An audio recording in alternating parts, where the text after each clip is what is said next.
Okay, so without wasting time, we'll quickly go to considering what we have for today. All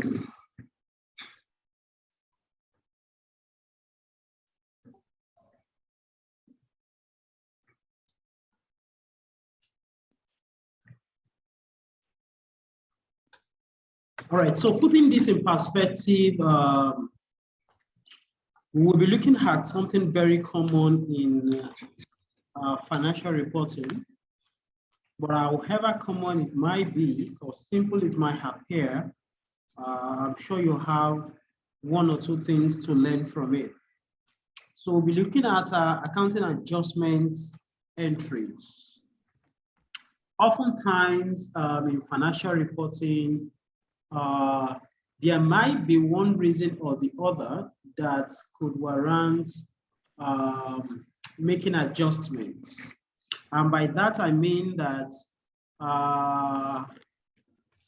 certain presentations in the financial statement may not fully or wholly represent the period under the reporting period. For that reason, you might need to make one or two adjustments, maybe in the form of a deferral or in the form of an accrual or other forms of adjustments that might be required. You will agree with me that the conceptual framework allows certain personal judgments or professional judgments in certain issues where there are no clear provisions in the relevant accounting standards.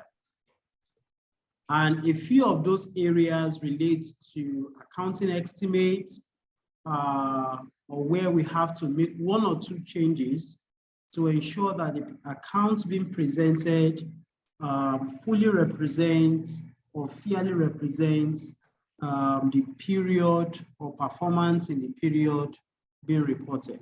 So these are some of the things we'll be looking at today. But by way of assessing your entry behavior, I will want to refresh some of the accounting concepts or conventions that are very essential to this. What is the meaning of entity concepts? Can somebody remind us what an entity concept means? You can either use the voice note or the chat box. I'm sure these are very simple terminologies, accounting concepts. What does entity concept means? Anyone? Good evening, sir. Good evening. Yeah, good very evening.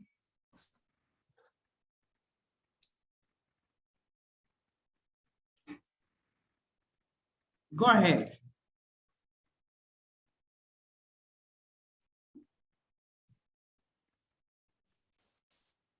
So, okay, good evening, sir. So entity concept stated that the owner of the business is different from the business, that the business owner and the business himself are two different entities, making the statement that the business on its own is an artificial person which can be sued or sued in the law, in court of law. Okay, very correct. It's an assumption that whether realistically practicable or otherwise, for the purpose of making your financial report, you will assume that the owner of the business is different from the business itself. And that is why, or one of the reasons why when there are certain transactions between the owner of the business and the business itself, they are distinctively recorded. Say, for example, if the owner of the business invests certain resources or amounts into the business as its capital, we will not mention the name of the owner of the business. Rather, we record that as capital and the other leg, be it cash or bank or any assets being introduced. when the owner of the business makes certain withdrawals from the business, sometimes we record these as drawings in the case of a sole proprietorship or a partnership.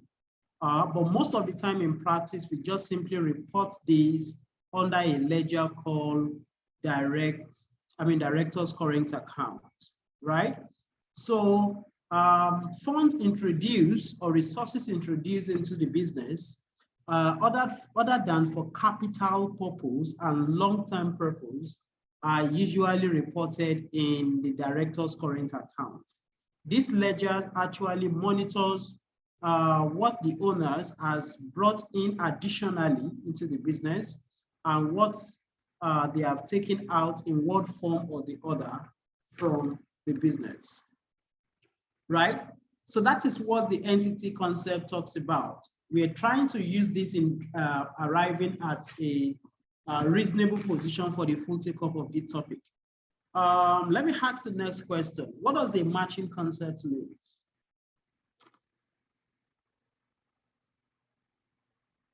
What does a matching concept mean?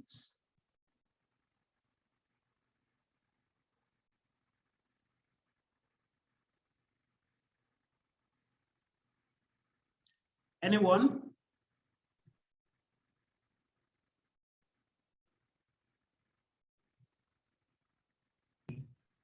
Anyone? Okay. Matching concept, please. Okay, sir. Matching concept said that the income or the revenue of organization should be matched against their expenses.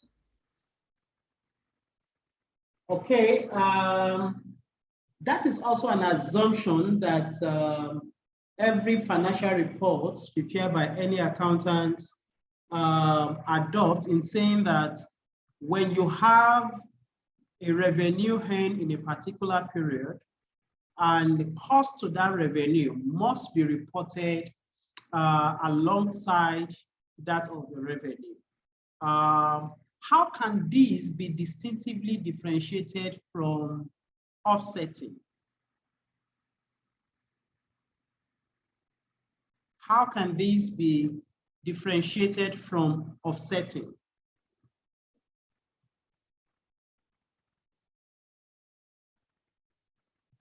Are you there?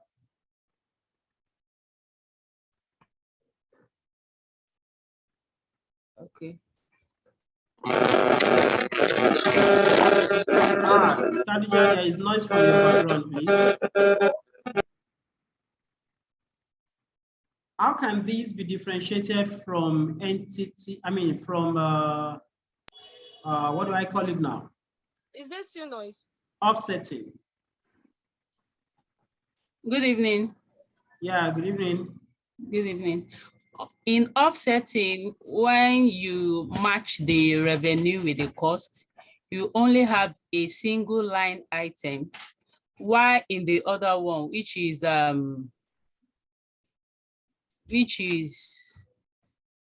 matching concept, the revenue and the cost will be separated. It will be showing a separate line item on the account.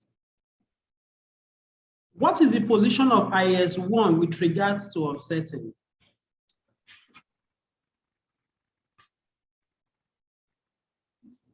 Yeah.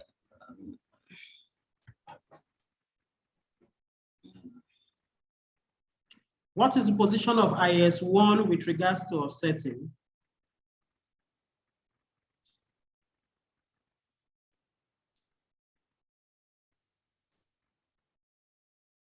Yeah, offset. Okay. Go ahead. Regarding, okay, according to IS1, offsetting will only be shown as one line item. Is that what IS1 talks about? Okay. Sure.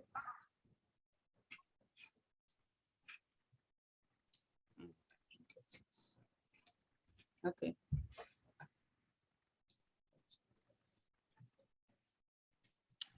Hello, who wants to try?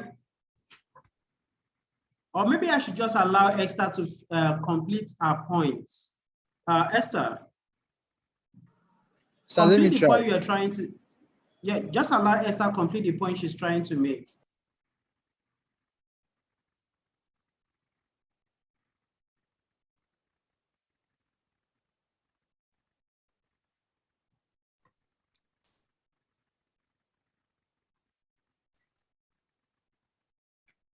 You can continue, sir.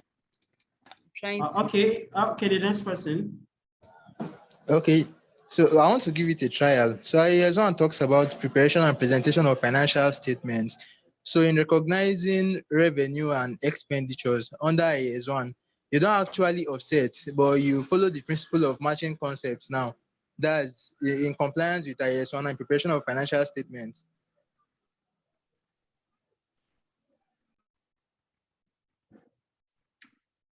Okay, okay, let me put it into perspective. When you say you offset, there are instances where offsetting is allowed. There are instances where it is not allowed. When you say you offset, it means, of course, there is a positive transaction maybe resulting into an inflow, and there is a negative transaction which is resulting into an outflow. So when you compare these with each other and just report a single sum, say for example, assuming the income is say 5,000 naira and the outflow is say 2,000 naira. When you offset, it means you just present one single amount, which is a 3,000 naira. You will have taken the difference between the two variables and just report one figure. That is what we mean by offsetting. But this should not be misinterpreted with matching concept. Matching concept means you will still definitely report the 5,000 naira as a different revenue line item and report the 2,000 naira as a different expenditure or expenses line item. So every person looking at your financials will be able to see what you have earned as your revenue and what you have earned as your expenses, right? But in offsetting, you will have compared the two figures together, deducted the expense from the inflow, and report the net of it. However, IS1 with respect to offsetting actually frowns at offsetting approach being used in many instances in the financial statement. And that is why when we are presenting a statement of profit or loss, we will not represent, we will not deduct at source cost of sales from the sales or the revenue, right? We will have to show in the revenue or the sales separately and that of the cost of sales separately. That is when you are adhering to the matching concept. So matching concept actually allows us to see the details and the trails of transactions that occur as opposed to just showing the net effect of the transactions, right? So bringing this into context, this topic is actually looking at what are those instances where we are to make one or two adjustments. In what form will this adjustment appear? That's what we are looking at today. So, of course, we'll be looking at what we meant by deferrals. What does deferral means? We'll be considering this. Deferred income, when we say you have a deferred income or a deferred revenue, what does it mean? And when you say you have, what are the accounting entries to actually replicate this? What do we mean when we say deferred expenses?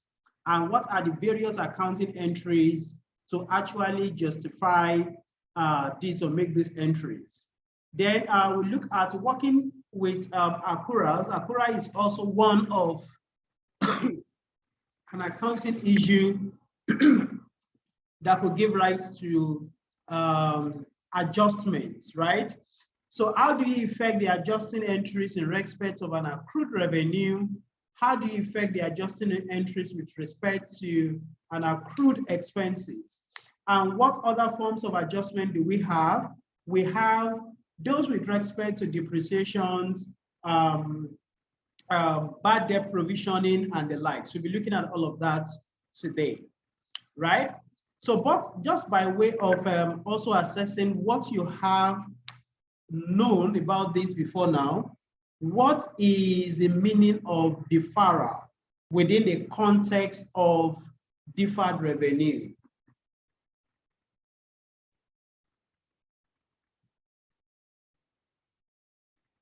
What is the meaning of deferral within the context of deferred revenue?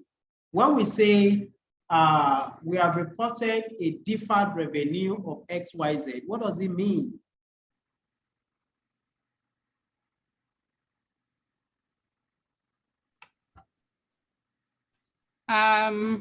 I can say deferred revenue is a revenue that has not been earned, but has been collected. That is, you've not, is a revenue that you have not really give the service for the job, but the money has been paid.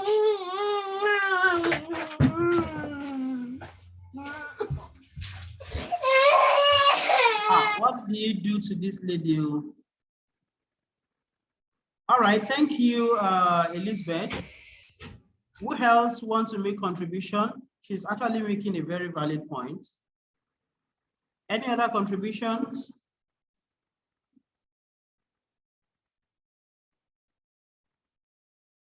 Any other contribution? What is deferred revenue to you? And how do we make the accounting entries? I need you to give us situations or scenarios that could give rise to deferred revenue and how it's to be addressed. Okay. Idris, you want to say something? Otherwise, Yes. mute your mic. Okay, I want to do something, sir. Okay, you have I the feel floor. deferred revenue. There are actually revenues in which the performance obligation now has actually been undertaken by an organization, but the income now or the inflow actually due from such performance obligations has not been received by the organization.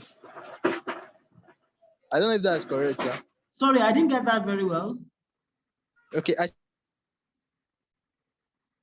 rendered its performance obligation, but the amount accruing from such obligations has not been received by the organization, or the customers has not actually made that payment for the performance obligation that or the service that has been rendered by the said organization. Do you mean the customer has paid for or has not paid for? Has not paid for. Oh, I didn't totally agree. But thank you for your contribution. Any other opinion?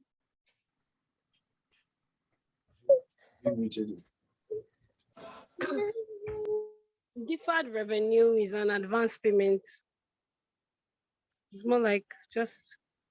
Can you give us an illustration or an example that could actually corroborate your submission?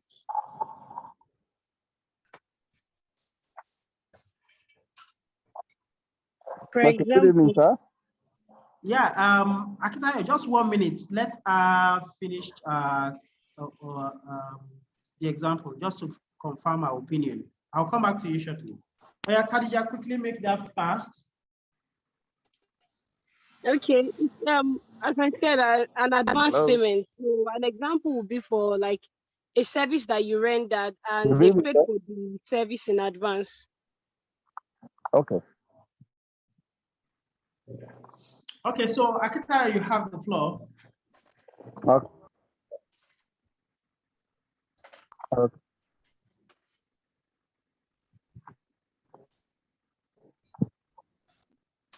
Akitayo, we are listening to you.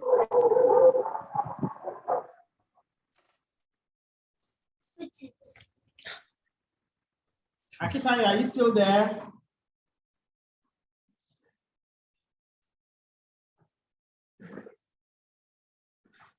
Hello? Yeah, is that Elizabeth? Yes, please, I want to give more. Okay, have you attended to that baby first? Hello? Yes, I've done that. Okay, go ahead. Okay. As like I said the other time, is okay, let me say is an advance payment made by the customer while the service has not been rendered. So the entry will now be you credit your deferred revenue and the bank will be debited. So when the revenue, hello? Go ahead. So when the service has been rendered, you deferred revenue will be debited while your revenue, the actual revenue will be credited. Okay, okay. But when you say deferred revenue, what element of accounts will you classify that to? As you know what I mean by the element of liability. accounts? Very good. Where do you work, Elizabeth? Non-hod IT firm. What are your roles there? As an accountant. Okay, so that means you know what you're doing. Thank you very much. Can you put us through or give us a good, another good illustration around deferred expenses? Okay. Deferred expenses are the expenses that you've not incurred, but you've paid.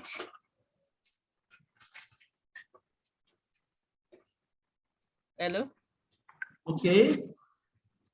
Is the expenses that has not been incurred, but payment has been made to the vendor. Can you give us an example? Okay.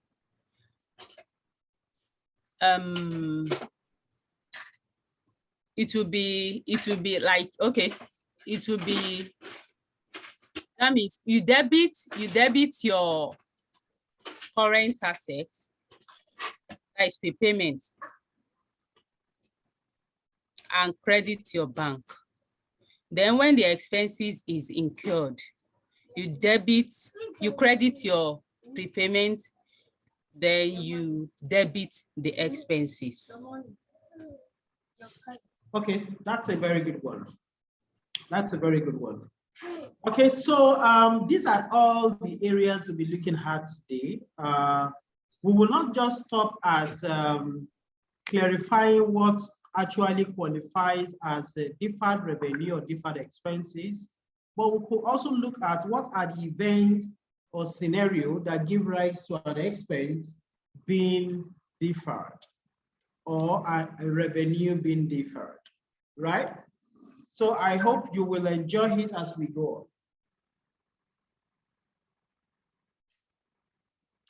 So after this topic, you should be able to define the concept of deferrals, accruals, depreciations, and the relevant accounting entries for recognizing not just the deferred and accrued and other various adjustments required in respect of revenue and expenses, but also to be able to justify or explain what it actually means. Then you should also understand other adjustments and corrections that might be required, right? So putting this into perspective, oftentimes when we carry out one transactions or the other, circumstances occur such that payments could be received for transactions or expected service that have not been rendered. And because of one of the accounting concepts, which we call periodicity concept, it clearly defines that our reporting period should be for a defined period, which is usually 12 months. And marrying that with matching concepts. Matching concept now says that within the period, within the reporting period, incomes that are legitimately being earned. When I say earned, it means that all the performance obligations in line or according to the provisions of IFRS 15 have been fulfilled, right? Must be matched legitimately with all the expenses incurred in generating that income. You will observe that most of these accounting concepts and conventions, actually, they are interwoven, right?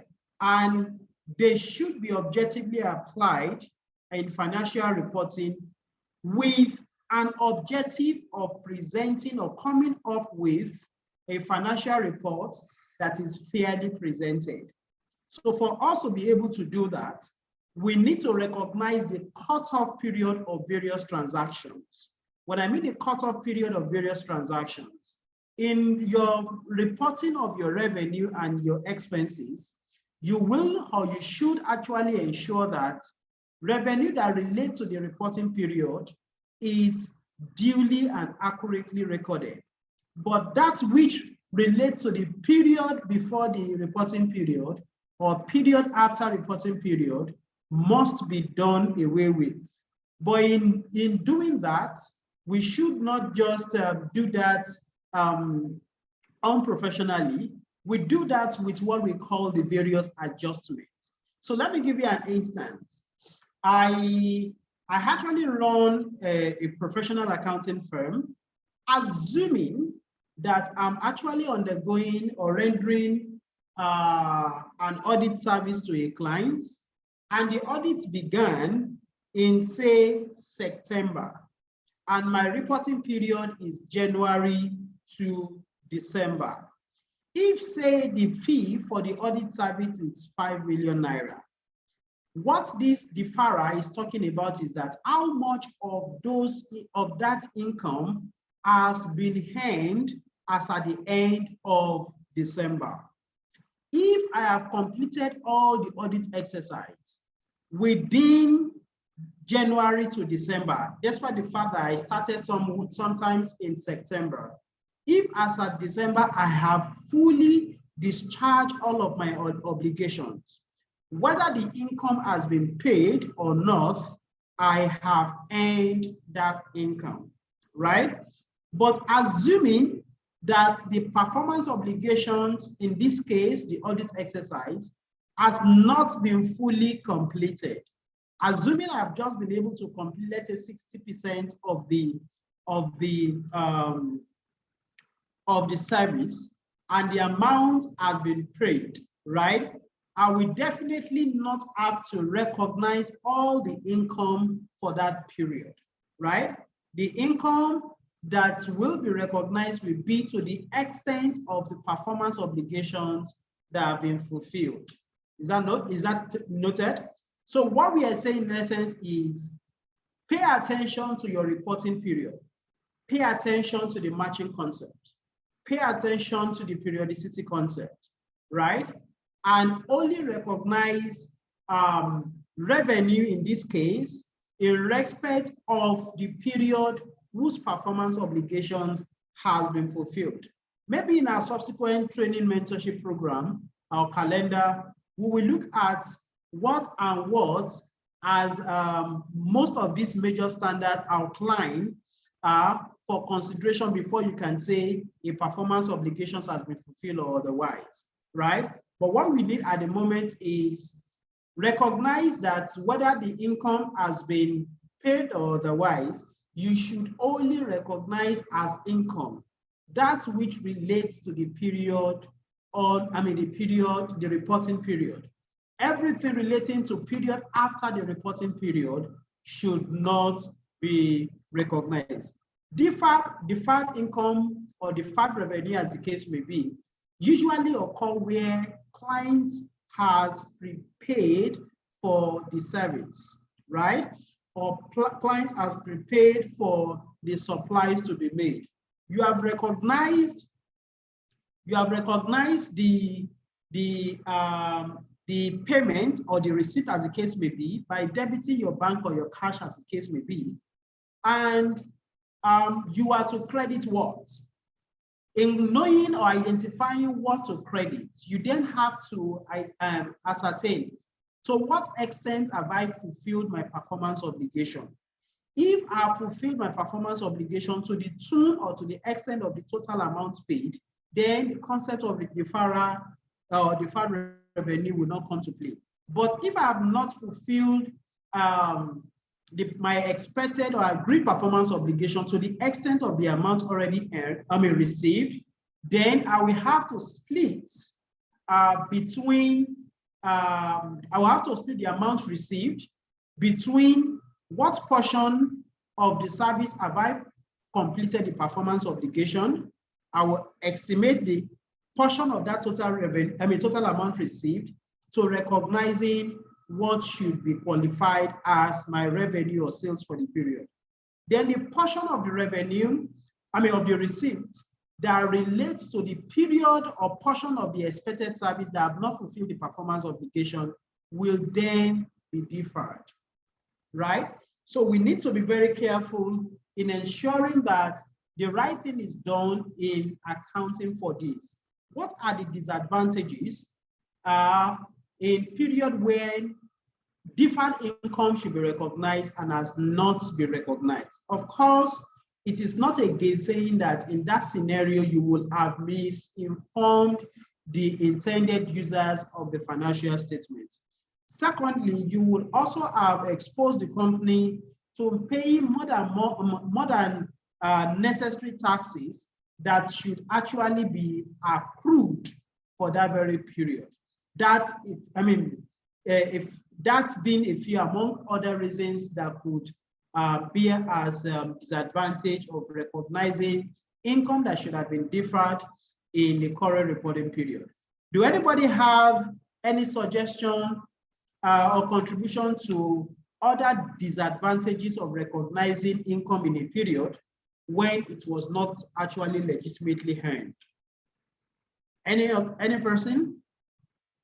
I've mentioned disadvantages in terms of taxes. I've mentioned that is the company being exposed to more than the required tax that should have been paid in that period, because more than necessary revenue has been recognized or reported has been earned.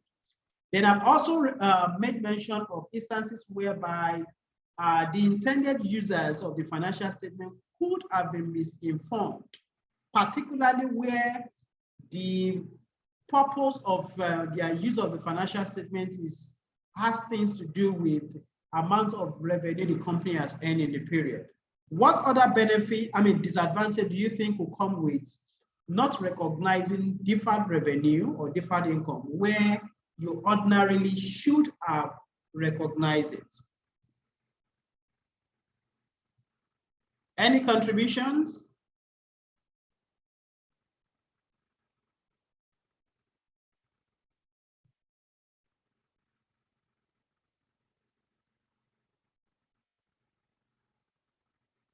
Any contribution from anyone?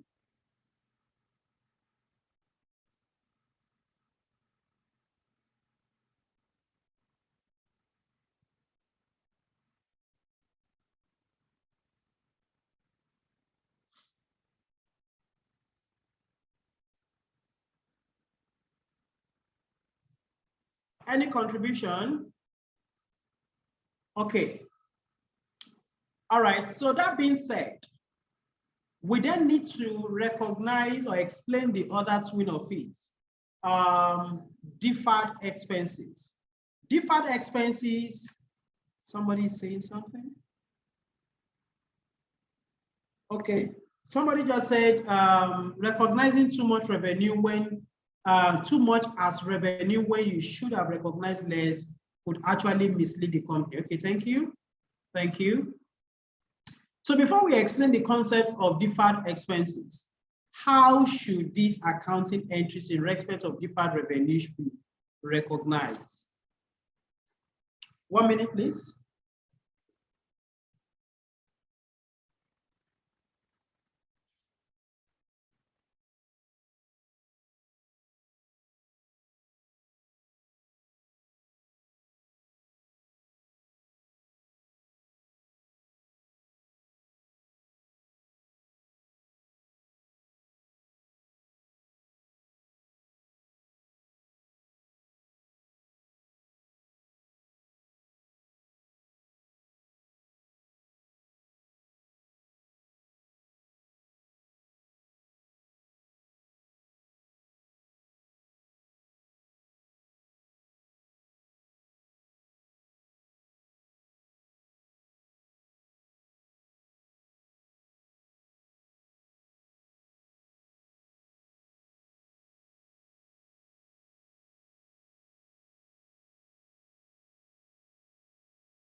Somebody made a contribution on the chat box, but I need clarification to be made. Khadija, I hope you are there. So Khadija said, Sir. okay, just stand by. She said, recognizing too much revenue could be a form of earning management. What do you mean by that? No, earnings management in the form of like creative accounting, whereby management wants to present their financial position in a way that it is not. Maybe, for example, if the directors are promised, maybe they are promised like a bonus scheme whenever they get to a certain level of productivity or revenue earnings. So they might want to like increase the revenue that they have gotten.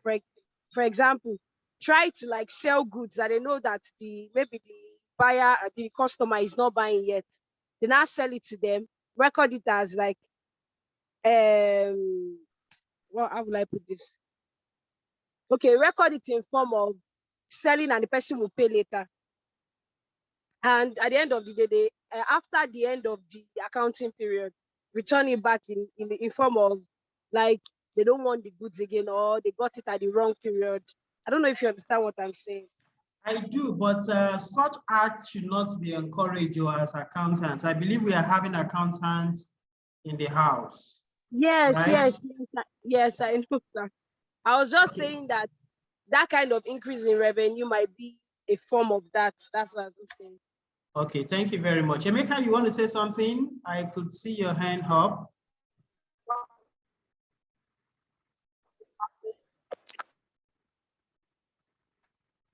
Hello, Emeka, do you want to say something?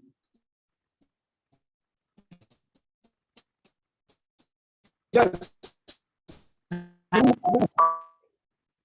Well, your network is breaking. Okay, try, talk. You have the floor.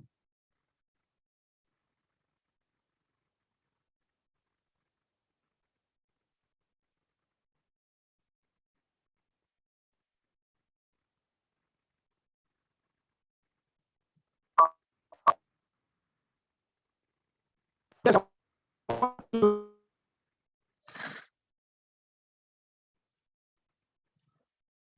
Maybe you have to, your network is not too good. Your network is not too good. When it's stable, just let's see your hand again, or you communicate on the chat box.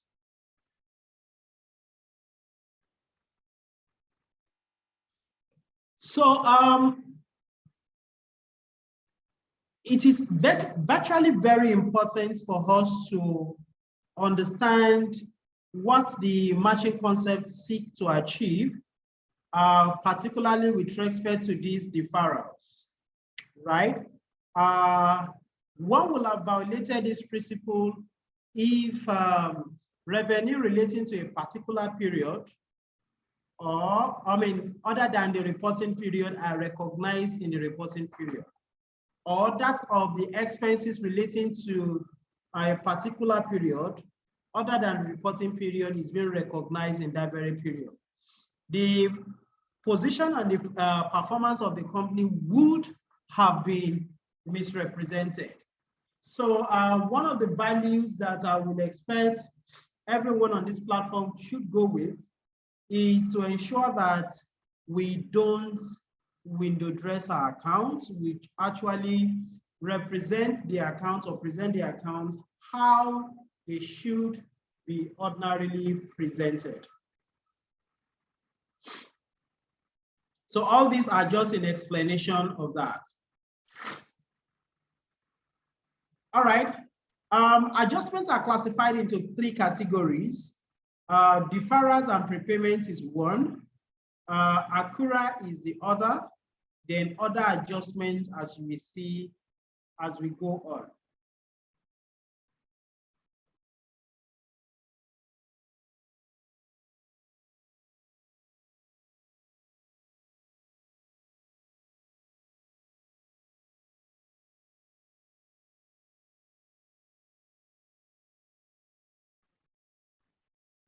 So we've talked about deferred revenue and prepayments, as the case may be. Prepayment is the twin of the deferred revenue. This refers to a transaction in which cash has been paid or received before its related expenses or revenue is recognized. The transactions are recorded when cash is paid for expenses that apply to more than an accounting period, or when cash is received for revenue that relates to more than an accounting period. So what is of concern to us here is adjustment is required because there has been an overstatement, overstated revenue and expenses relatively. So we need to ensure that the needful adjustment is made. So in making that adjustment, look at the various accounting entries for the benefit of those who doesn't have the idea about this or clear view about this before. The accounting entries are as follows. For deferral of costs, deferral of costs in this context means you have actually paid more than should have been paid, right? Remember, when the payment was made originally, you would have credited your bank and debited the expenses. Let's put it into right perspective. Let's assume that we actually paid for insurance. Our annual insurance normally should be, let's say, 4 million naira. And we have paid to the tune of 6 million naira for a period of January to December. January to December ordinarily should be 4 million, but this time we have paid 6 million. What that means is that we have paid in excess by 2 million, right? When the 6 million was paid initially, we will have debited the insurance as an expense, and we will have credited the bank. But in doing your cutoff reporting test, you will find out that that 6 million actually represents insurance, the reporting period, and extra period after the reporting period. So you need to identify the cutoff point, right? What is the amount that represents the excess paid for period after the reporting period? We are assuming we have ascertained that to be 2 million. So in making that very entries, now we need to debit. Don't forget the adjustment will not be between the bank and any other item again, because the money has actually left the bank. So this time you'll be making the adjustment between prepayment and the expenses you have earlier recognized. So don't forget you have earlier debited the insurance with 6 million. This time the excess amount is 2 million. So you will then have to debit prepayment with the excess of the 2 million, which represent the prepayments or the deferred expenses. Then credit expenses, that is the actual insurance itself, with 2 million. What that will do is that it will, the actual expense for that period has been reduced from 6 million to 4 million. That is the point we're trying to make in here. Any question on that before we look at that other path relating to revenue?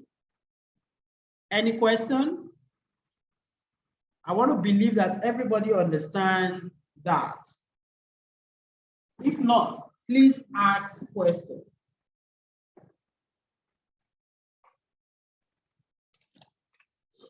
Okay, to test that we actually understood that, assuming we have a rental expense, I believe everybody is taking note of this question.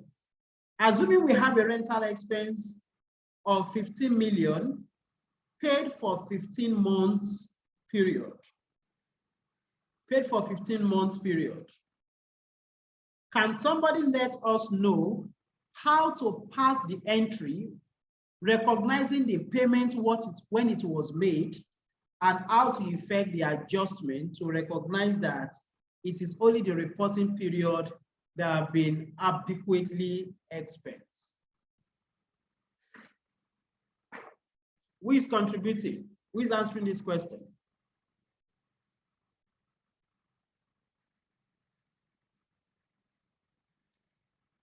Hello?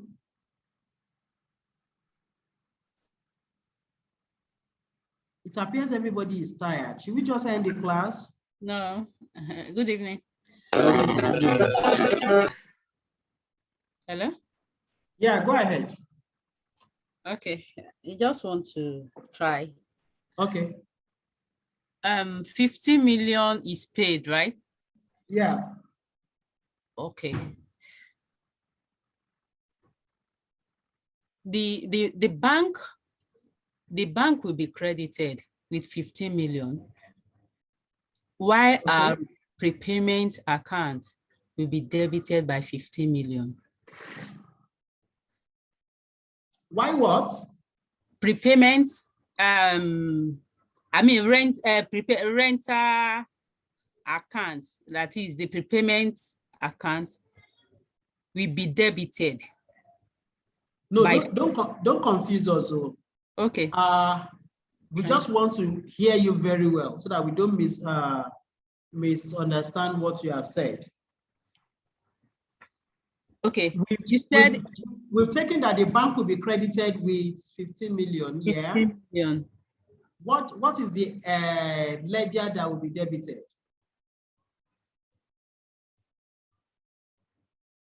The ledger that will be debited will be renter. Okay, just rental, right? Not renter expense. Okay. Renter prepaid rent.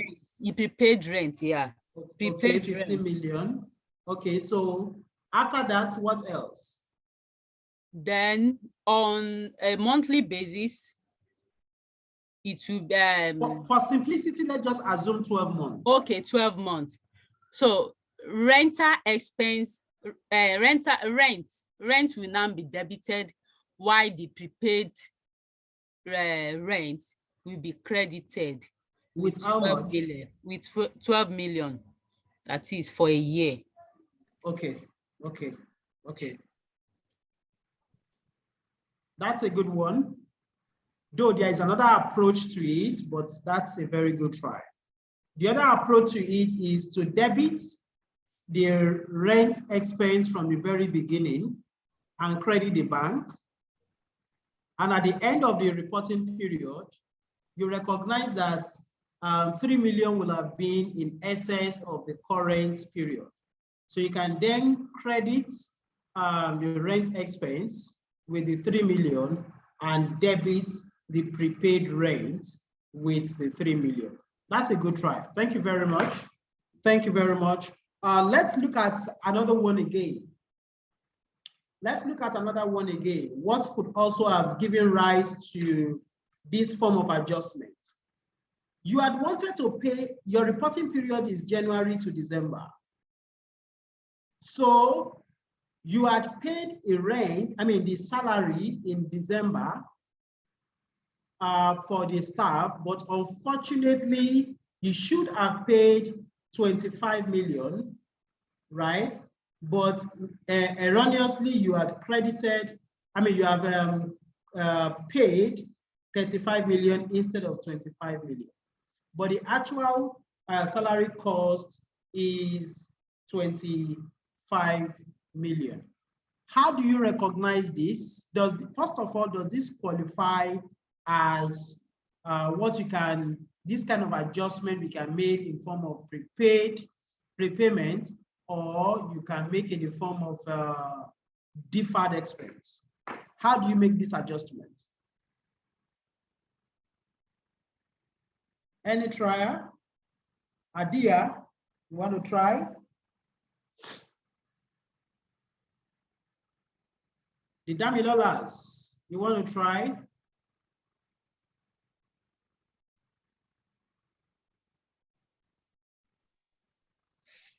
Yes, good evening, ma'am. Yeah, good evening, sir. Good evening, sir. Good evening, sir. Yeah, I believe for the salary payment, you can have a you can't say that you are having a prepayment account for your salaries. I didn't get that.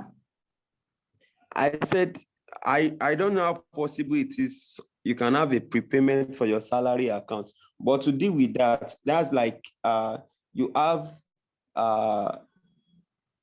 excesses of 10 million. Still, excess Let of us 10. know how you had erroneously, how the posting had been done in the first place, and what adjustments you need to make to correcting it.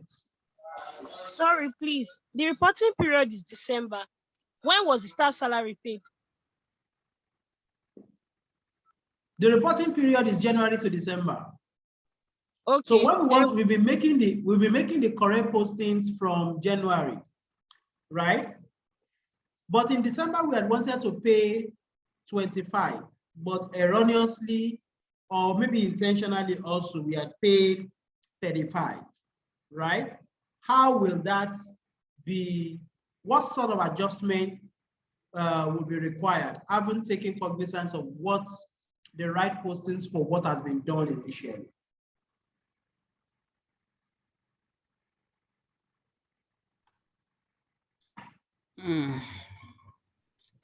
Hello, Please, sir. right, okay. Okay, sorry, can I try? Let's give Damilola the opportunity to complete his point first. Okay. Okay, sir. So this one is a little bit tough, but the first instance is that I'm putting myself in that case. I've debited salary expenses 35 million, and I've credited my bank with 35 million. That's the first thing I have did. That was the error that I made. So in correcting that, since the actual salary is 25 million, I suggest that just assume that I have to make a prepayment, like to note that the 10 million out of it is not for that period. I assume to be called prepayment or salary advance. Then I will debit the salary advance in prepayment under current assets is with 10 million and credit the salary expenses with 10 million. Okay, thank you for your contribution. Who wants to also make contribution? Adia?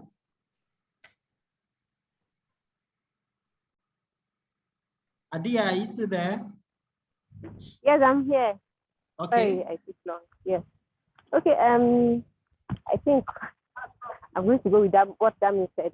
Basically, since there was an overpayment of. Okay, first of all, the first thing I will do is to debit the salary account with 35 million and credit the bank. Then to correct that, I will, since it's for 12 months, I will credit the salary account with 10 million and debit the bank. Debit bank. Yes. Why are you debiting the bank? The staff is not refunding the money. Oh. That with the payment account. Mm-hmm. Yeah. Okay, thank you. Elizabeth. It's the same thing with theirs. So sorry, I didn't get that. Okay, and is the same. Okay, let me is the same answer I will give to that. Salary advance should be debited, while my bank will be credited with 10 million. Then my expenses will be 25 million. Salary expense will be 25 million. And I think that is the same thing with their answer. Okay, I think Emeka want to say something.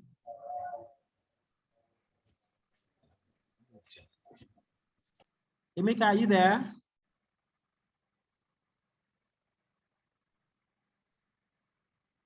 Emeka, we can barely hear you.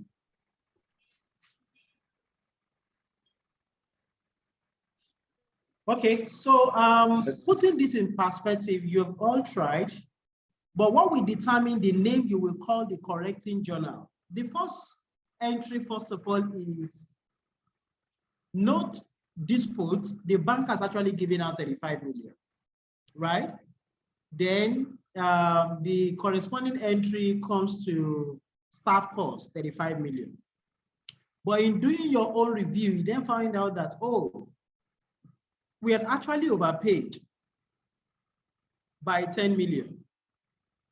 So what will determine the appropriate correcting entries or adjusting entries you will effect will be dependent on what actually necessitated the excess payment.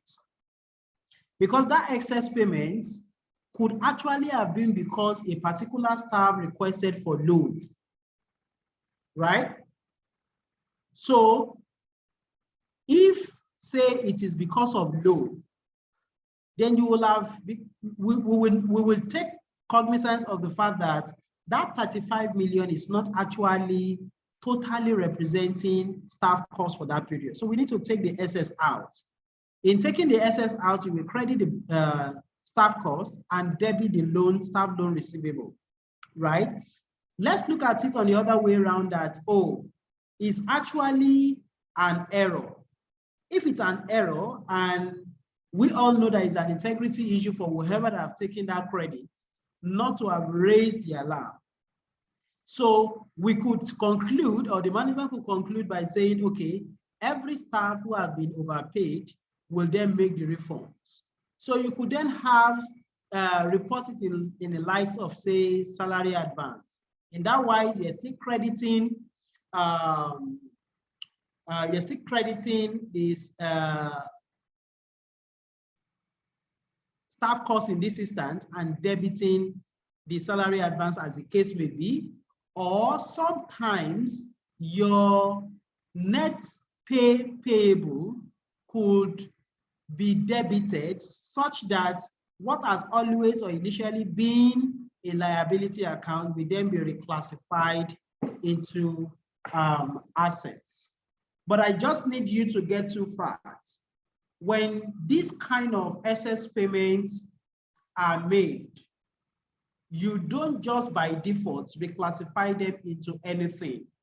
You have to first of all inquire what informed the overpayment before, or is it an error, before you then know what would be the appropriate account to be, the adjustment will be made to.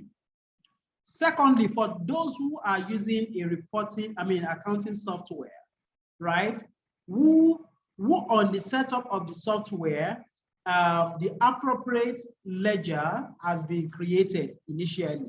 So you just have to look through your charts of accounts and see what will be the existing ledger that could be appropriate for the overpayment adjustment or the adjusting entries to be made. That will then be suitable, or otherwise you have to create a ledger for that very purpose that will actually replicate the true intent of the earlier posting. I believe that is well cleared. So let's look at the next one. The next one is in terms of the deferred income now. Deferred income, definitely you have received the money, but you have not earned the money, right? Because your performance obligations in line with IFRS 15 or in line with the then IAS 18 has not been completed.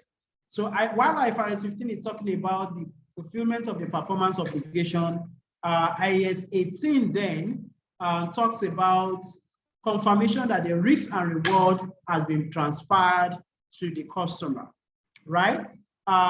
So for further clarity on this, in my use of terminologies, whether relating to IAS 18 or IFRS 15, please consult your standards. So this topic gives you an insight into two different standards you need to understudy. IAS 18 used to be the then standard on revenue, but this has been replicated or replaced with IFRS 15. Okay, let me put it to the house to actually confirm whether you have a fair understanding of this. How many standards did IFRS 15 actually repeal? How many standards did IFRS 15 actually repeal?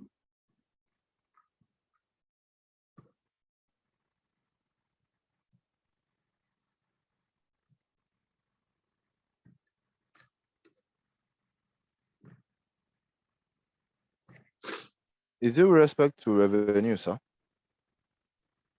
Yes, with respect to revenue. Because IFRS 15 is actually talking about revenue. I think IS 11, that was on construction contracts, and IS 18. Okay. Okay, that's very correct. That's very correct. Thank you very much. So technically, IFRS 15 replaces two different standards. That is the then IAS 18 that talks about purely revenue. And if you look at that standard, okay, maybe I'll put that too as a question. Then the second one is construction contract, IAS 11. Who can tell us the difference between the revenue recognition criteria according to IAS 18 and revenue recognition criteria according to IFRS 15? What actually distincts them, differentiates them?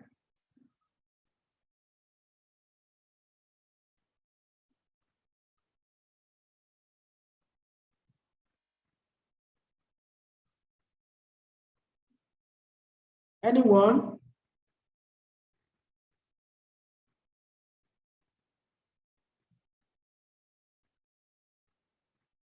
Anyone?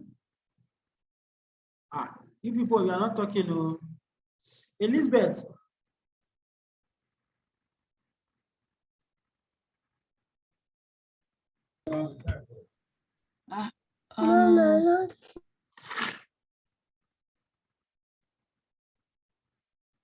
Damilola, do you have anything to say to that?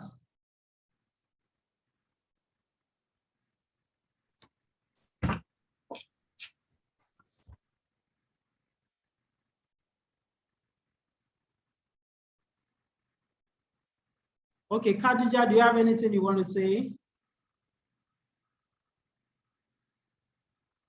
Okay, Elizabeth just typed that IFRS 15 actually looks about performance obligations and okay.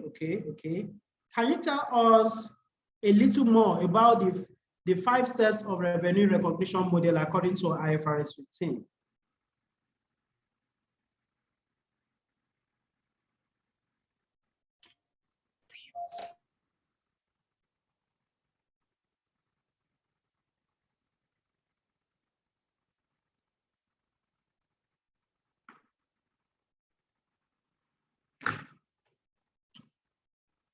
So because of time, I think this is an area. Okay, she's responding. Identify the contract. What else?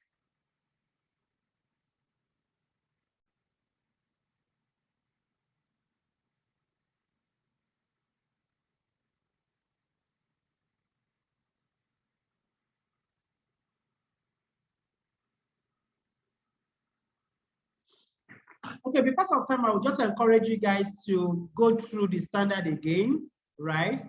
To refresh your memory. In recognizing the differer of revenue, we said that revenue have been paid for in respect of obligations or risks that have not been fulfilled or transferred. So when the revenue was actually, when the receipt was actually received, the bank or the cash will have been debited and the deferred income would have been credited. After you then fulfill the performance obligations, the appropriate accounting entry is then to debit the deferred income with the portion of the revenue on which performance obligation had been fulfilled, while the corresponding entry will then go to revenue proper or sales as the case may be. To confirm that we actually understood this, can somebody give us a scenario in the form of a question portraying a deferred revenue. Can somebody give us a scenario around that?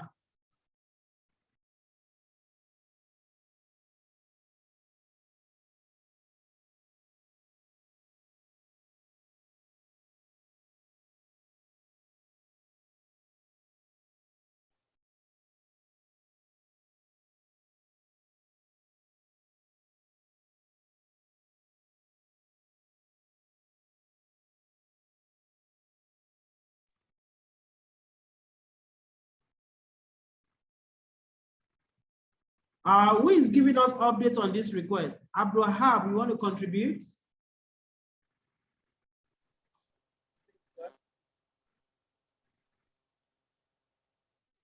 Good evening, sir. Okay, you have the floor. Okay, I think I'm just gonna try. In real estate, right?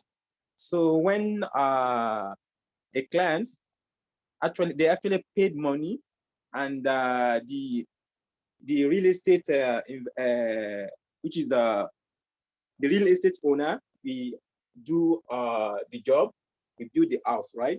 So in this situation, they will pay they will receive money from clients, and they will perform the obligation. And the obligation is not going to be done at a point at once, because the housing building houses take a time. You understand? When the money is received from the client, then the house will be built gradually as the money is being received.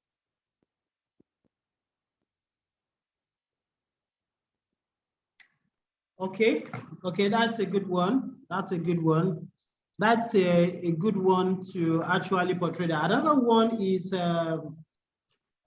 when you actually earn rental income, right?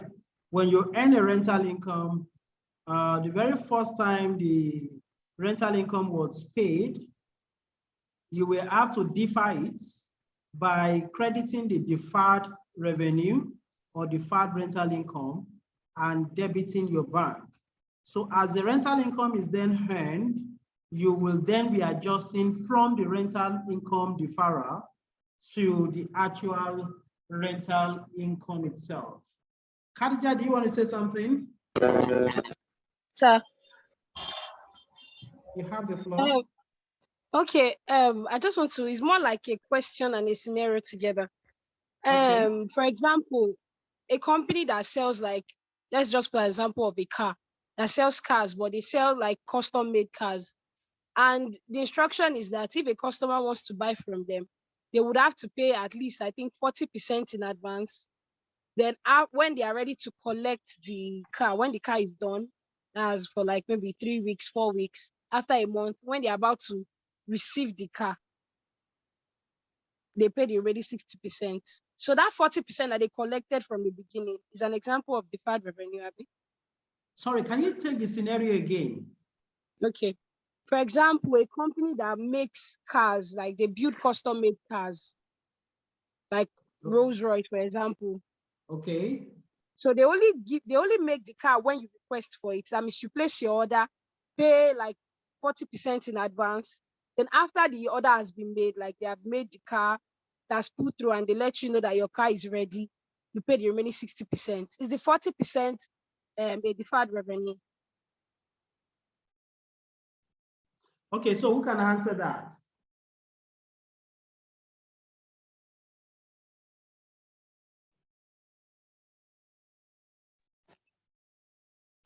Good evening. Good evening, Noah. I don't actually understand her question, but if I should say something on deferred revenue, it's going to be this way. Let's assume a company that imports equipment from abroad. The customer has already paid the money to them. You understand? But for the sales to be completed, there must be some certain condition that must be met. The goods must be delivered to the customer, and the customer has to confirm whether it is in good condition before it will be seen as a total ownership being transferred to the customer. So what happened, what I understand this deferred revenue to be is that you as the company that is bringing in this equipment has already collected the full payment from this customer. Then when the product gets to Nigeria, let's say you collected the equipment, you collected the fund or the money from the customer, let's say as at 31st December 2021. It has already hit your account, but the equipment or the goods have not been delivered to the customer. You don't recognize that income first until you deliver the equipment to the customer. So in your book, you're going to defer that income because you can't recognize it as sales until those conditions are met. I think that's what I understand as deferred revenue. You have to defer it until those conditions are met before you can recognize it as a sale. Okay. I don't know whether I'm making sense. Yeah, it's something similar to, or let me still give other people opportunity to talk. Who still want to make contributions? Okay, I want to contribute. Okay, Based on the question regarding Rolls Royce that the other lady asked. Okay, now for us to recognize that particular 40% as deferred revenue, it's only if it's actually paid before the production of the car or before the car is actually ready now for the seller to come and pick. But since it's actually being paid after the car has been produced and the car is ready, before the to-be owner now will remit 40%, I don't think it's actually a deferred income at that particular point. Okay, that's very correct. If I also get, okay, Good evening, sir. Ebuka, you want to say something? Yes, just to add to what my brother said, I don't think that is a deferred revenue because they not pay the money incomplete, like they don't pay 100% of the money. I don't know if I'm on track, but that's what I understood from. Yes, you're on track because once they have not received them, you can't be deferring it. It's only when the money they is have not paid that you can defer. the money in full. They have not paid the money in full in 100%. Hello, let's take it one after the other. Khadija, hold on first. I'm so sorry, hold on. Okay, the last person, Ebuka, have you finished making your point? Yes, sir. Okay, so Khadija, can you respond to this? Okay, so what I was trying to say was that the 40% is like a condition they have to meet. When they want to order, they have to pay the 40% before the order can be placed. It's just like, I don't know another example to use. Repeat the scenario again so that everybody can get it clearer.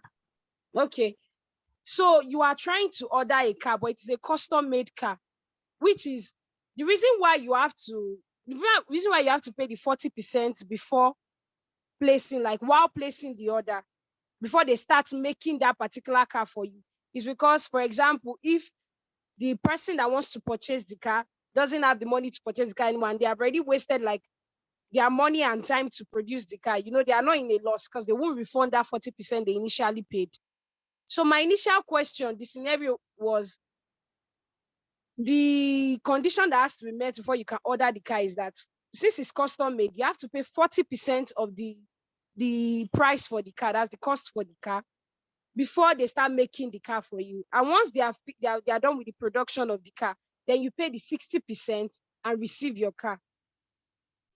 Okay, so the question then now is, at the point when the Rolls Royce or whatever receive that 40%, is it an income or a deferred income? How is it to be reported? Yes, that was my question. That is your question, right? Sir, yes, sir. Good. So I believe everybody gets it clearer now. Okay. Excuse me, sir. Yes, the question is clear. So, excuse me, sir. Yeah, good evening. Go ahead. From this, I want to further the question. Okay. So what is the differences? What is the differences between this deferred revenue and recognizing the contract asset and contract liability? Because I'm saying that they are contradictory. Okay, let's take them one after the other first. Let's first of all take the question that she has provided When we finish that, they will now provide details on contract access and contract liability. Is that okay? Okay, sir. All right, thank you. All right, so quickly, I want one or two persons to just quickly respond to the positions on the cleared view of the question before I share my view. Okay, so on the clear note of the question she asked,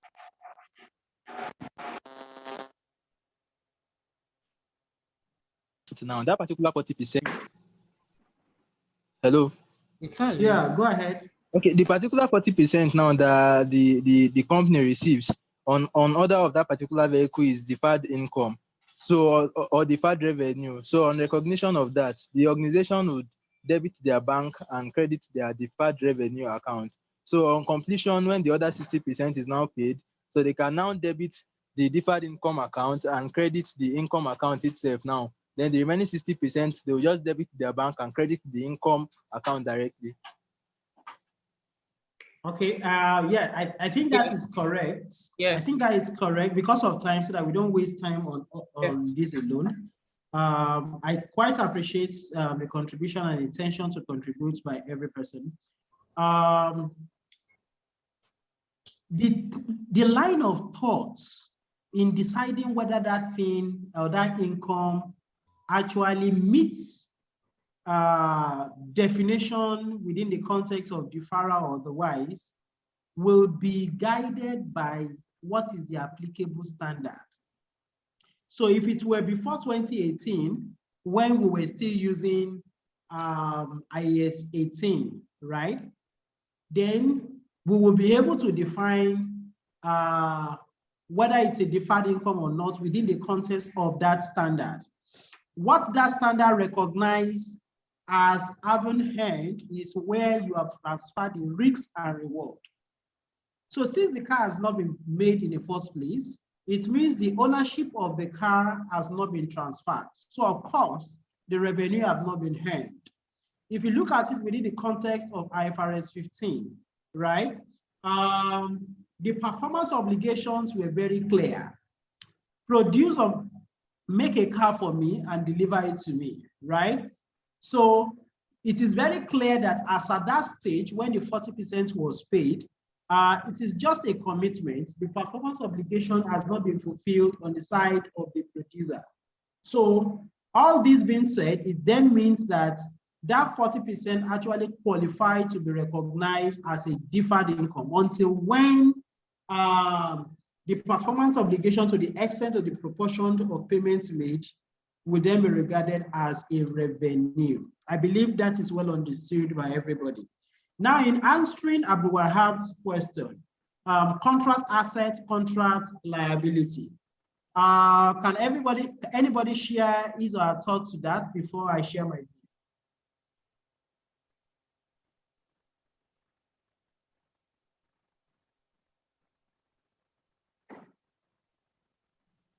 Okay, I want to come in. I want to contribute. So for contract assets, okay, in instances where an organization has actually rendered its performance obligation, but the right to receipt of maybe money now or revenue from such performance obligation is actually tied to another obligation that would be due in a future time. That is what is referred to as contract assets.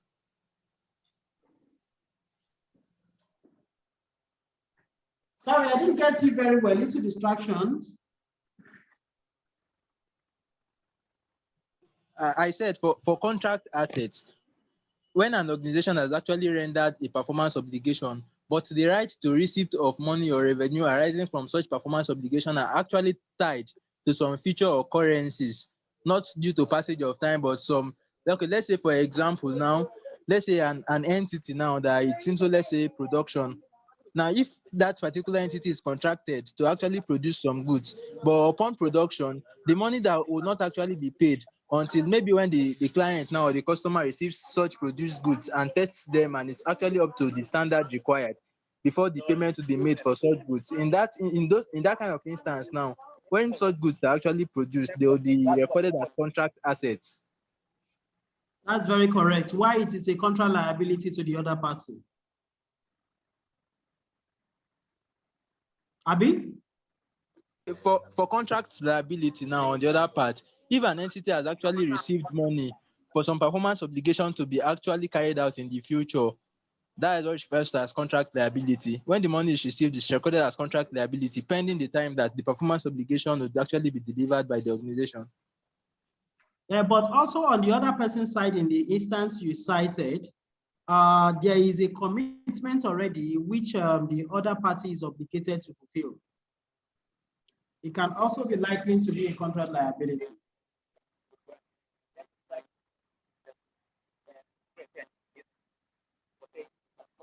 Abdul Wahab, is he there?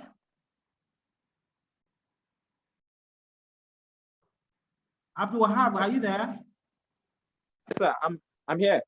Yeah, so with this clarification, does it actually throw more light to what you want to the insight you want to have? No, sir.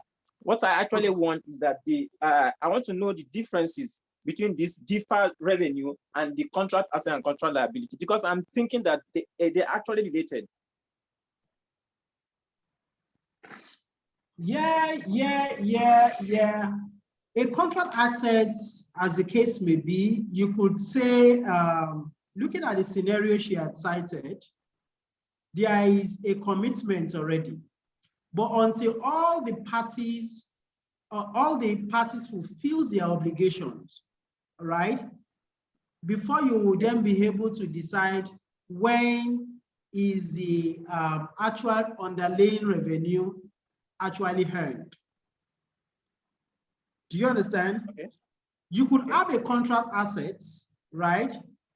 Or a contract liability, which may be subject to cancellation, subject to the provisions in the underlying contracts. Okay. So if you look at that scenario that she painted, one can say the two parties to that particular transaction, one has a contract asset because there was a pre-agreement to which both parties are actually committed to, right? They have a commitment. One is expecting a consideration and the other is expecting to parting away with certain consideration. Is that clear? Yes, sir. All right, so because of time, let's quickly go on. This is just one out of the very many other issues that we want to consider. So these slides, as usual, will be shared, and you are to just within the plight of what we have, the scenarios we have played around with, you can look at it during your own convenient time. So these are a kind of reflection of how, if you're using our regular normal ledger, how it will be reported. And if you're using our regular journal entries, how the adjustments will be made, right? Then we've also talked about deferred expenses. Deferred expenses in this context means that you have expenses that have been prepaid for services or enjoyments you have not actually derived from, right? So, and another word for it is just prepayment, right? Until when the payment is made, you will credit the bank and debit deferred expense, which is an asset in this context. When the expenses or services actually then enjoyed, then you then reclassify that into the actual expenses by crediting deferred expense and debiting the relevant expenses.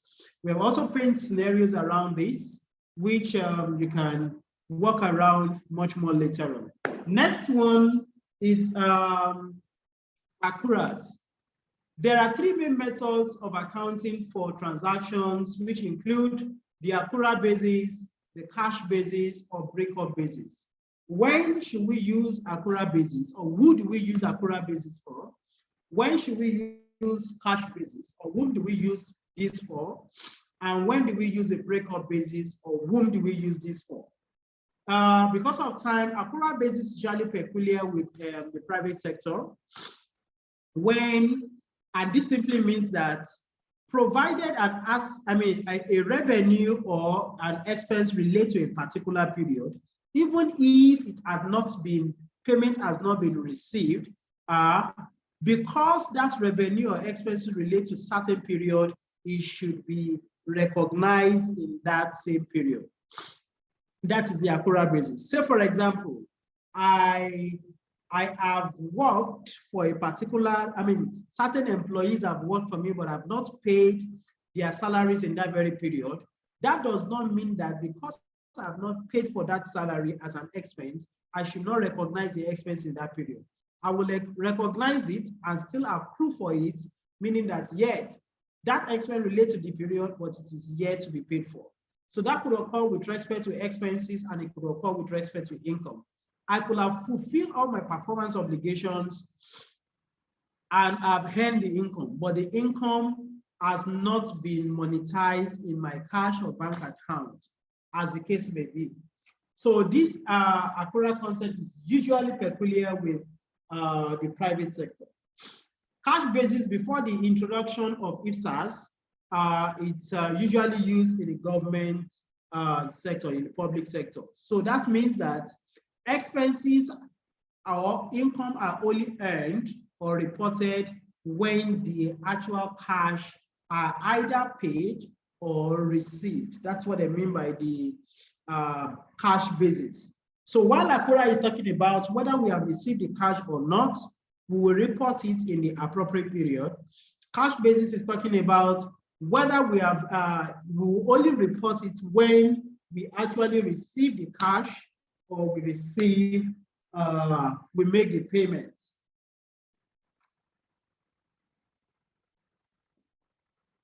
Then breakup basis. Who can explain breakup basis for us?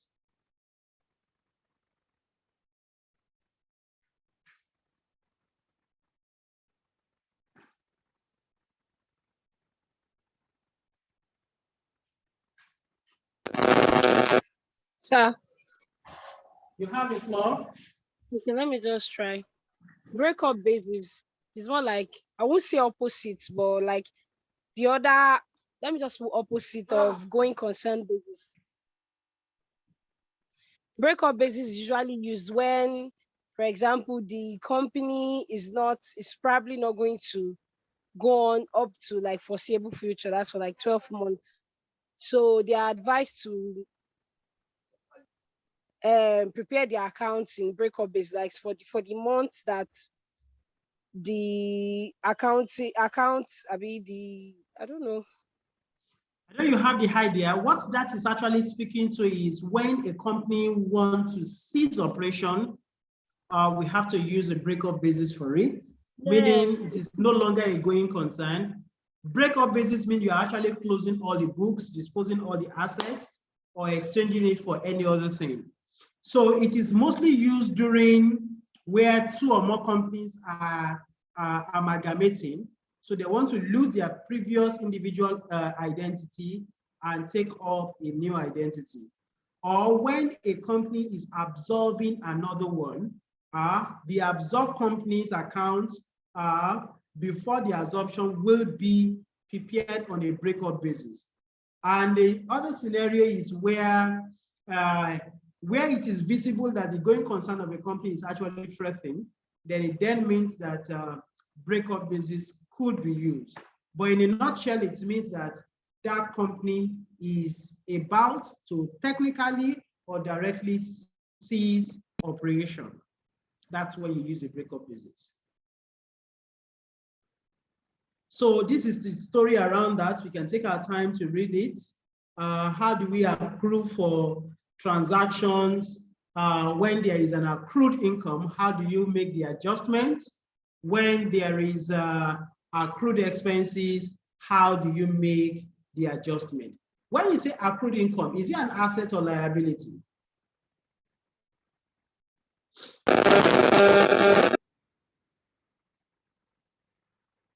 Accrued income, is it an asset or liability? It is an asset. It's actually an asset. It's as good as say you are recognizing receivables, right? So income to be accrued will be debited, while the actual income line that gave rise to that particular accrual will be credited. So take note of that. When the payment is eventually then received, you will then debit your bank of cash and credit accrued income. So take note of that. Then on the side of accrued expenses, is it an asset or liability?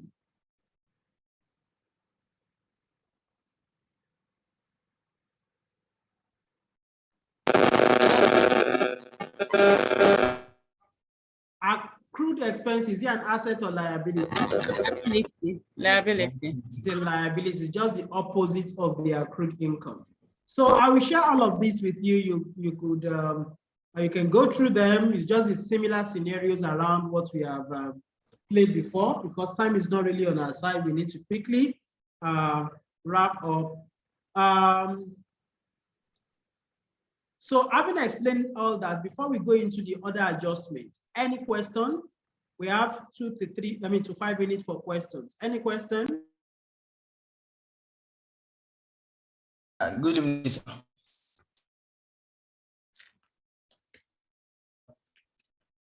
So, and I'm not sure if you can hear me. My first question has been answered, been asked, but there is this scenario that I want to ask for clarification's sake. Elisa, can you hear me? Yeah, I can hear you now.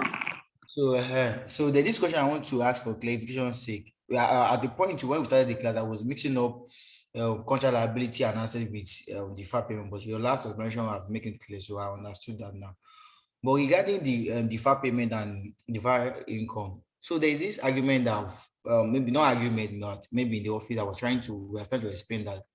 For example, a company made a total sales of 50 million in a year, but out of the 50 million, 10 million is a credit sales.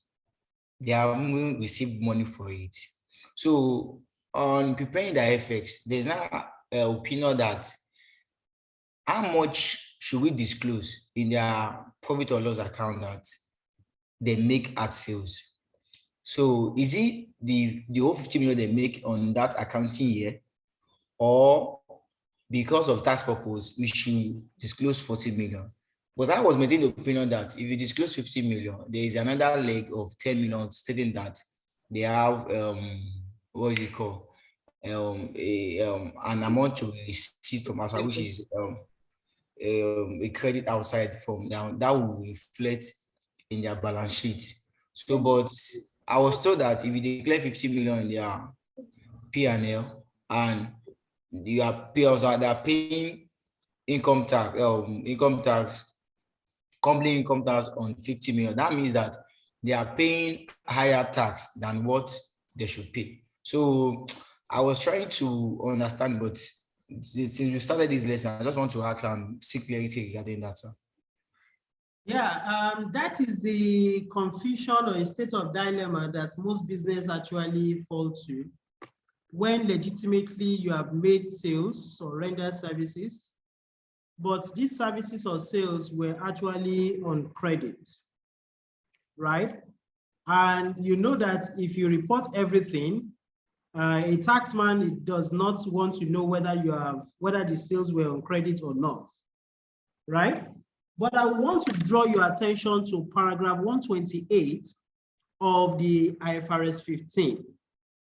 It's made it clear, right, that when there are revenue for the period, and those revenue were actually on sale, on credit rather, I mean to say, if you are not too sure that that revenue that you have made on sale, on credit, will be visibly or probably collectible, right?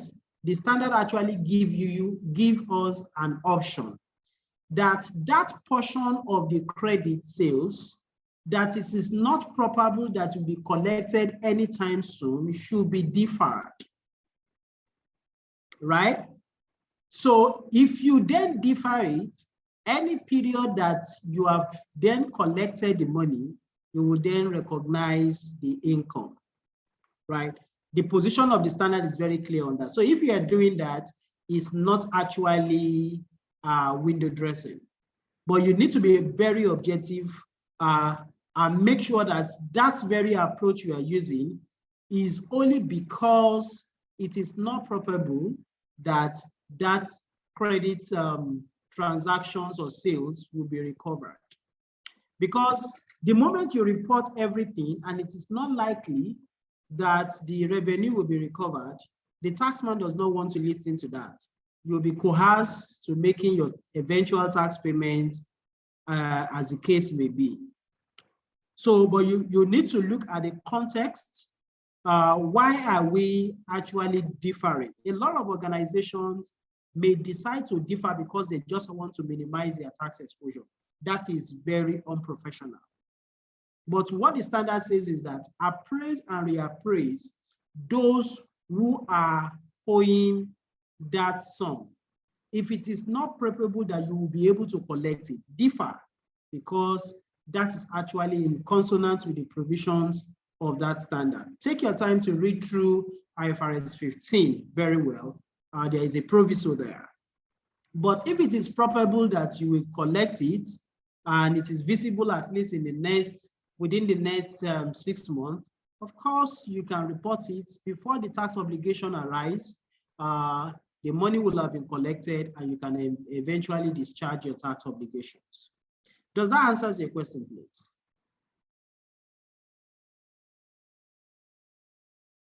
Yes, sir. Thank you very much.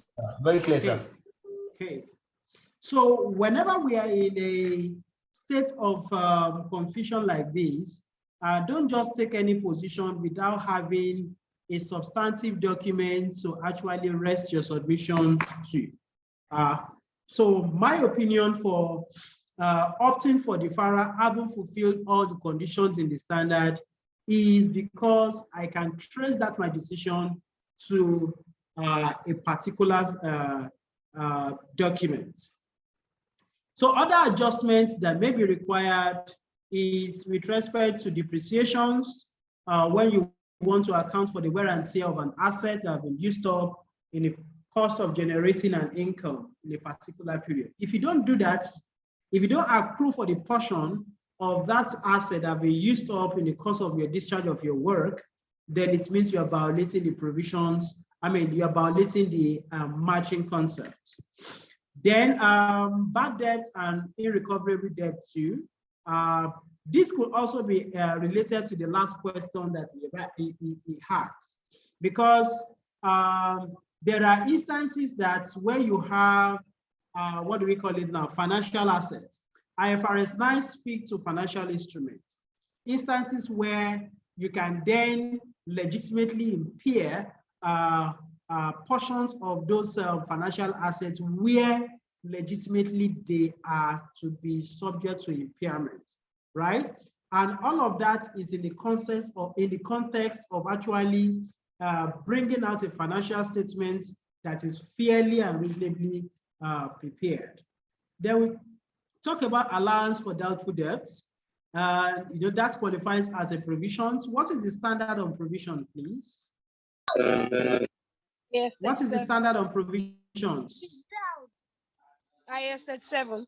37. That speaks to provisions, contingent assets, and contingent liability. All right.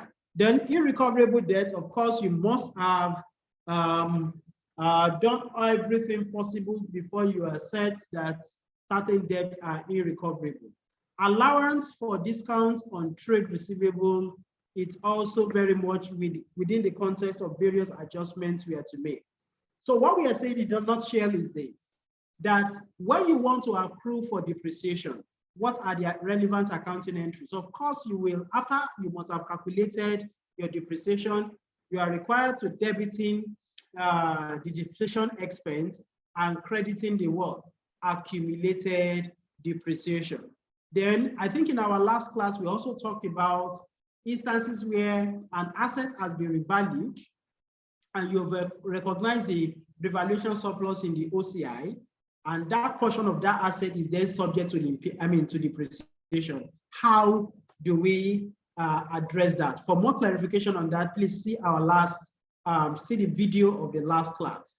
Then in accounting for bad debt, how do we account for the bad debt?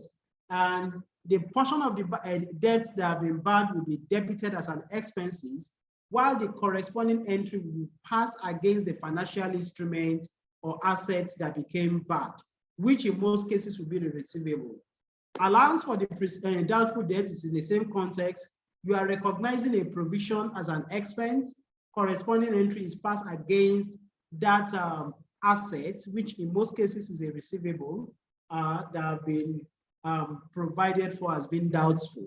Same thing, I think the recoverable debts have been addressed. Then when you now have allowance for discounts on trade receivables, you need to decipher whether it's a trade discount or cash discount. Trade discount would not have even been reported as an underlying receivable at all, because it will have been net off from your revenue entirely. But a cash discount allowance for that, you have to recognize a discount allowance as an expense and recognize the corresponding entry of that against the trade receivable. So that is a summary of what we need to know about this. I will expect that these are very simple concepts too, but as simple as it may appear, you can imagine a number of topical discussions or need for further clarification that crystallize from this. So I will encourage you to further enrich your understanding and your knowledge of these basic concepts. Revisit your accounting concepts and conventions. Revisit, we've mentioned quite a number of standards here. IAS 16 has been made mention of in relation to depreciation.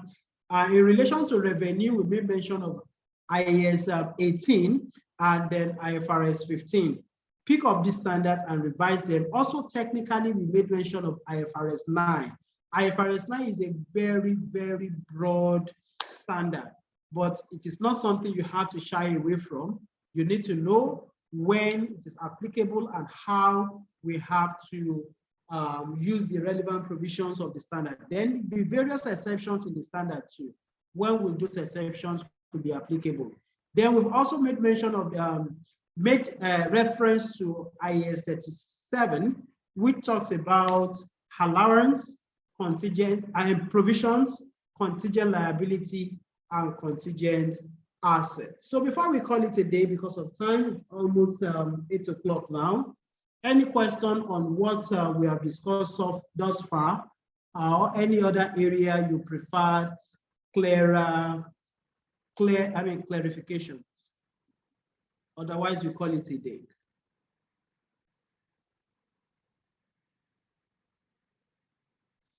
So in our various places, you can enable your video, let's interact, but if there are no need for any, if there are no other clarifications you require, you can then call it a day.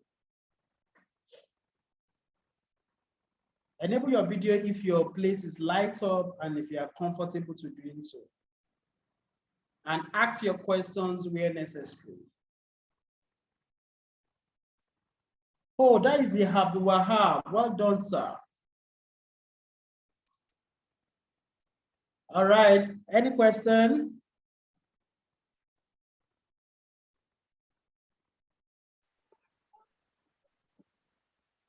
Good evening, sir. Yeah, good evening, yourself.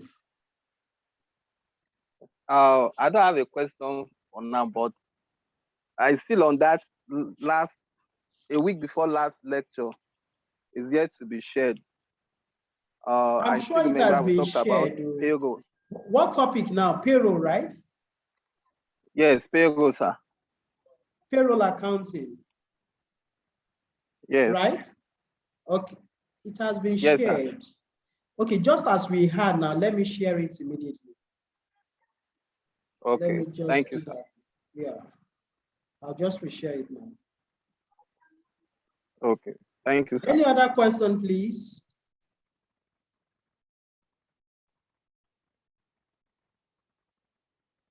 Please ask your questions.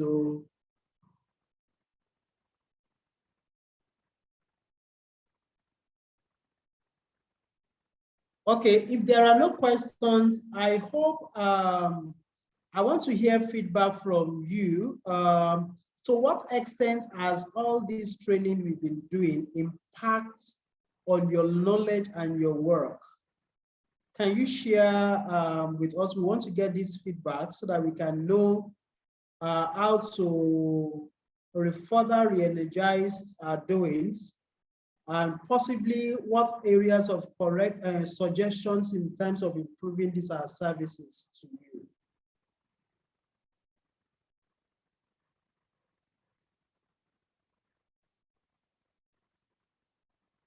Hello. What suggestion have you in terms of how you think we can improve what we are doing? What observation, or tell us how you think, honestly, how this what we are doing has impacted on your work or on your professional competence?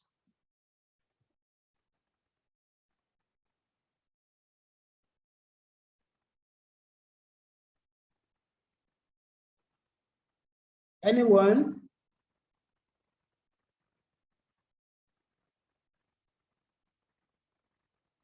Anyone?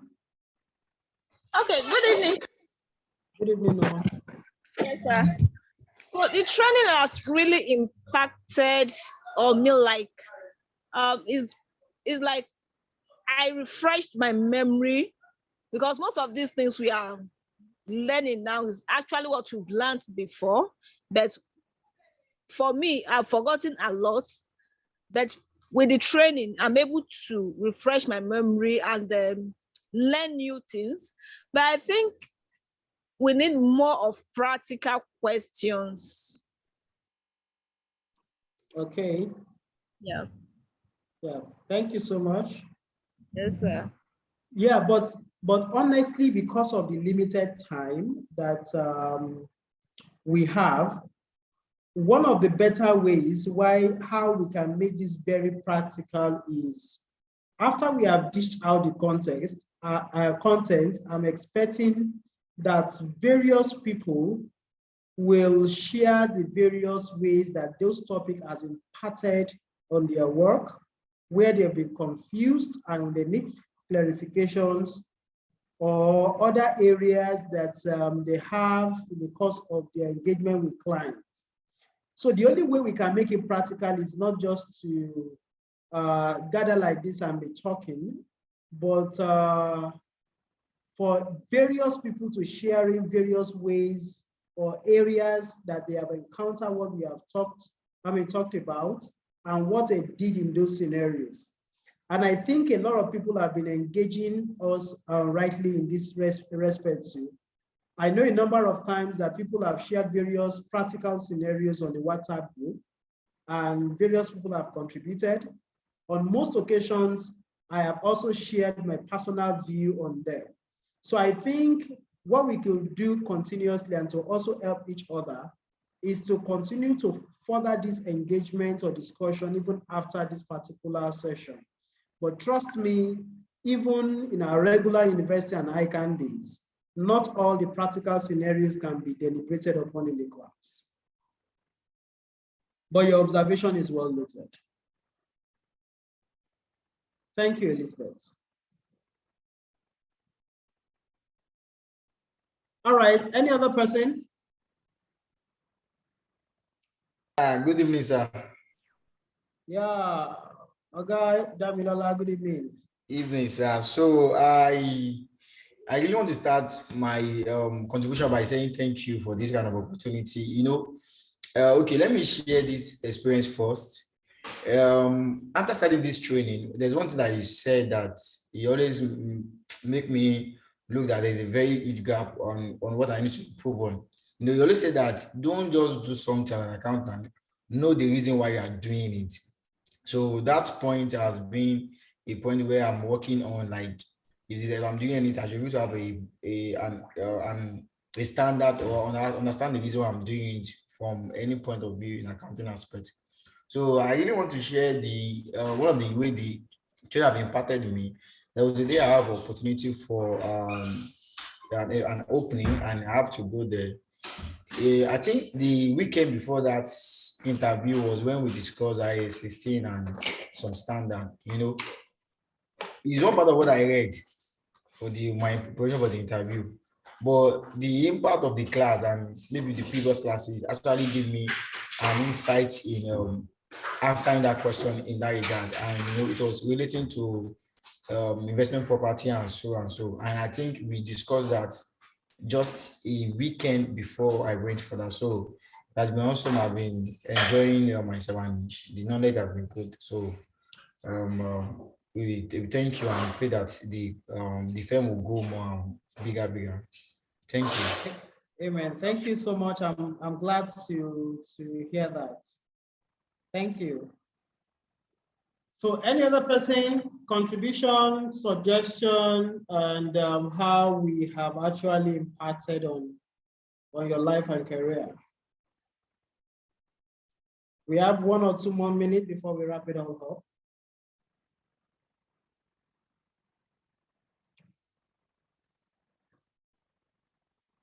The person that requested for the slide on payroll, I've just shared it on the WhatsApp group. Please click on that link and download it. Okay, so I also want to say, please, sorry, can you hear me? Yeah, very well. Okay, so I also want to say thank you, that I appreciate everything. And also, especially the accounting part have been so like insightful. You know, when we are doing things in university, like in school, most of us, yeah, there are some that we actually understand, but some that we don't understand, we just tend to just read it to just like pass that particular course. So this has been more enlightening, like it's more understandable that the standards are now like part and part of what I understand. I don't know if you get what I'm saying. And also, the auditing class have been so helpful because I'm preparing for an exam right now. So, like, that was even one of the reasons why I said I must join this mentorship session. And it has been really helpful because most substantive procedures and test of controls that they ask in auditing for ACCA, it is more of the practical part. They want us to implement some technical, and I didn't really understand it, but it has been really helpful. Thank you. All right, thank you too. All right, because of time, maybe in our subsequent class, we'll take more testimonies and contributions. I want to say a big thank you for everyone who participated in this program again. We can only wish that God will crown all our effort with success, and we'll be able to make more good and success from this practice, and will represent the profession very well. I wish you all the very best. Do have a pleasant night, rest, and see you tomorrow again for another class. Good night. Good night, sir. Good night. Good night, sir. Good night. Yusuf, I hope you have clicked on the link. I will click on it now, sir. Please do before I end the meeting, so that we can still have the link there. Okay. Is it yes, sir? Yes, it's on the chat box. Okay.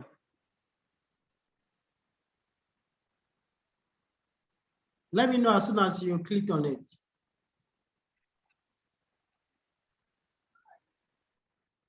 I've clicked on it, sir. Yeah, so it should take you to where you can then conveniently download. All right, so good night, everyone. Okay, See you tomorrow.